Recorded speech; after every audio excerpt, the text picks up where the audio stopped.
की सियासी हरीफों को ललकार, चोरों और हैंडलर्स सुन लो, कौम तुम्हारी बात नहीं सुनने वाली। पाकिस्तान तहरीक इंसाफ के चेयरमैन इमरान खान ने कहा है कि हमारा मार्च पाकिस्तान का सबसे बड़ा एहतजाजी मार्च होगा। हम इस्लामाबाद की तरफ आएंगे। शहबाज शरीफ, राना सनाउल्लाह, तुम उल्टे भी लटक जाओगे तो कुछ नहीं कर सकोगे। साबिक वज़ीर आज़म इमरान खान का कहना था, हर चीज को सोच समझ कर प्लान कर रहा हूँ। शहबाज शरीफ, राना सनाउल्लाह की प्लानिंग को जानता हूँ। जो जितना बुज़दिल आदमी उतना ही जालिम होता है। रावलपिंडी में वर्कर्स कन्वेंशन से खिताब करते हुए PTI चेयरमैन इमरान खान ने कहा, 4 दफा हमारे दौर में इन्होंने लॉन्ग मार्च किए, 1 दफा मरियम बीबी ने लॉन्ग मार्च किया।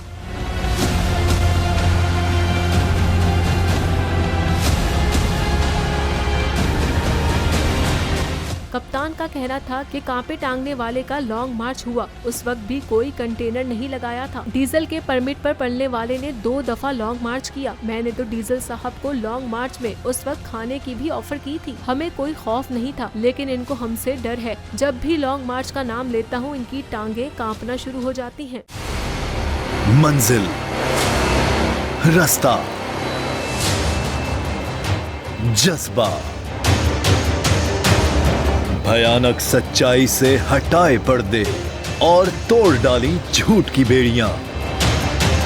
सलाखों से डरना कैसा जब चट्टानों ने पाला हो।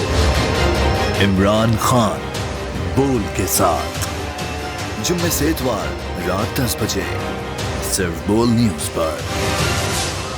सबसे ज्यादा व्यूज, सबसे ज्यादा रील्स और सबसे ज्यादा रेटिंग के साथ बोल अब भी नंबर 1 पोजीशन पर बरकरार। सब्सक्राइब करें और बेल दबाएं ताकि कोई खबर रह न जाए।